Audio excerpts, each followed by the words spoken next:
میرے دن کا آغاز اور میرے دن کا اختتام کس طرح ہو؟ اللہ کے پسندیدہ طریقے کے مطابق ہو، اور وہ طریقہ یقیناً نبی صلی اللہ علیہ وسلم کا طریقہ ہے۔ سب سے پہلی چیز جو ہے یا پہلی سنت جو ہے وہ نیند سے بیدار ہونے کے وقت کی سنت ہے، یعنی دن کے آغاز کی سنت، کہ آپ دن کا آغاز کیسے کریں گے، سونے کے بعد اٹھیں گے کیسے۔ اس میں پہلی بات، نیند سے اٹھتے ہی دونوں ہاتھوں سے چہرے اور آنکھوں کو ملیے تاکہ نیند کا خمار دور ہو جائے۔ آپ کا طریقہ یہی تھا، دونوں ہاتھوں سے چہرے اور آنکھوں کو کیسے ملیں گے؟ جیسے بچے ملتے ہیں، انگلیوں کے پوروں سے نہیں بلکہ مڈل سے۔ اب بچوں کو اگر کبھی چھوٹے بالکل انفنٹس جو ہوتے ہیں، اگر ان کو آپ دیکھیں انگلیاں یعنی ہاتھ ملتے چہرے پر، تو وہ پوروں سے نہیں ملیں گے، وہ کس سے کریں گے؟ اس طرح۔ پوروں سے کیوں نہیں ملنا؟ کیونکہ انسان کے ناخن یا پور جو ہیں یا انگلیوں کے جو اگلے حصے ہیں، ہو سکتا ہے سوتے وقت کسی گندی جگہ پر جا پڑے ہوں، اور پھر وہ گندے ہاتھ اگر آپ صبح سویرے اٹھ کے اپنی آنکھوں کو ملنے میں استعمال کر رہے ہیں تو وہ گندگی آنکھوں میں چلی جائے گی اور نقصان دہ ہوگی۔ لیکن انگلیوں کے درمیان سے، اور جس طرح بچے آنکھوں کو ملتے ہیں اس طرح آنکھوں کو ملنا چاہیے۔ یہ ایک طرح سے ہلکی سی ایکسرسائز ہوتی ہے آنکھوں کی، اور اس سے انسان کو بیدار ہونے میں اور ایکٹیو ہونے میں اور فریش ہونے میں مدد ملتی ہے۔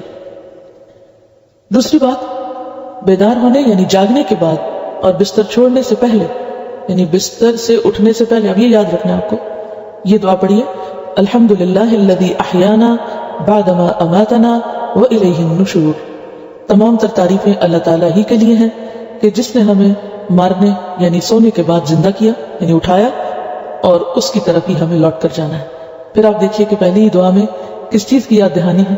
اٹھتے ہی سب سے پہلا سبق کیا پڑھنا ہے کہ ہمیں شکر ہے آج کا دن تو مل گیا، لیکن ایک دن واپس بھی جانا ہے۔ اور وہی بات کہ اصل مومن کے نزدیک آخرت کی اہمیت اس زندگی یا اس دنیا سے زیادہ ہے، کیونکہ یہ زندگی ہمارے لیے تھوڑے دن کے لیے، یہ تو ایک کام کرنے کا وقت ہے۔ اصل جو ہمیں زندگی ملنے والی ہے، یا جہاں ہمیں رہنا ہے، یا جو ہمارا گھر ہے، یا جہاں ہمیں ہمیشہ ہمیشہ کے لیے بسنا ہے، وہ آخرت ہے۔ اور شیطان ہمیں اسی حقیقت کو بھلوائے رکھتا ہے۔ وہ ہمارے سامنے ہر روز صبح اٹھتے ہی اس دنیا کو سب سے بڑا مسئلہ بنا کے دکھاتا ہے۔ کوئی نہ کوئی غم سویرے اٹھتے ہی لاحق ہو جائے گا، کوئی نہ کوئی فکر اور کوئی نہ کوئی پریشانی، اور عموماً وہ کون سی ہوتی؟ دنیا ہی کے کسی مسئلے کی ہوتی۔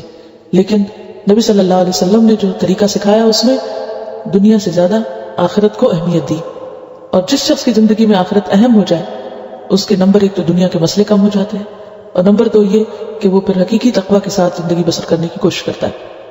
تیسری سنت، بخاری کی روایت ہے، جب تم میں سے کوئی نیند سے بیدار ہو تو 3 مرتبہ اپنی ناک جھاڑ کر صاف کرے، اس لیے کہ شیطان ناک کے نتنوں کی ہڈی پہ رات گزارتا ہے۔ اور یہ ظاہر ہے کہ بستر سے اٹھنے کے بعد جب وضو کریں گے تو فجر کی نماز کے لیے جب وضو کرتے ہیں، یہ سب سے پہلا وضو جب صبح کرتے ہیں، تو اس میں صرف ناک میں پانی نہیں ڈالنا چاہیے، بلکہ ناک میں پانی ڈال کر باقاعدہ اس کو جھاڑنا چاہیے۔ اور اس میں بھی آپ دیکھیے کہ جب انسان ساری رات سوتا ہے اور سانس لیتا رہتا ہے تو طرح طرح کے سانس کے ذریعے جراثیم یا ڈسٹ یا کچھ بھی انسان کے ناک میں جا کے اٹک جاتا ہے، اور ایک لمبا وقفہ گزرتا ہے ناک کو صاف کیے بغیر۔ لہذا صبح سویرے اٹھ کر زیادہ اچھی طرح، اور 3 دفعہ کا ذکر ہے یہاں، ناک صاف کرنا چاہیے۔ اور یہ جو بات لکھی ہے کہ شیطان ناک کے نتنوں کی ہڈی پہ رات گزارتا ہے، اس کی اصل حقیقت تو اللہ ہی کو معلوم ہے۔ ایسی چیزیں متشابہات میں سے ہیں جن کو ہم دیکھتے نہیں، چونکہ ہم غیب پر ایمان لاتے ہیں، اس لیے ہم جو بھی رسول اللہ صلی اللہ علیہ وسلم فرماتے ہیں اس کو مان لیتے ہیں کہ ایسا ہی ہوگا۔ اور یہاں آپ دیکھیے کہ اگر دیکھا جائے تو ایک اتنی بہترین سنت ہے کہ صبح سویرے انسان اٹھ کر اپنی نجاستوں کو صاف کرے۔ آپ صلی اللہ علیہ وسلم جب نیند سے بیدار ہوتے تو اپنا منہ یعنی دانت مسواک سے خوب صاف کرتے تھے، کیونکہ ساری رات بیکٹیریاز کو خوب کام کرنے کا موقع ملتا ہے منہ کے اندر، اور اگر انسان پوری طرح صفائی نہیں کرتا دانتوں کی، یا جرمز کل نہیں ہوتے، تو وہ پھر کسی بھی خوراک کے ساتھ، تاکہ پانی بھی آپ پیتے ہیں تو اس کے ساتھ آپ کے جسم کے اندر دوبارہ واپس لوٹ جائیں گے، جو کئی طرح کی بیماریوں کا سبب بن سکتے ہیں۔ تو اس میں اب آپ دیکھیے کہ 4 چیزیں جو ہے نیند سے اٹھنے کے بعد آپ کو لازم کرنی۔ اب اس میں آپ دیکھیے کہ وہ وضو کرنا اور باقی چیزیں بھی آگے تفصیل سے آئیں گی، لیکن یہ 4 کام ضروری ہیں۔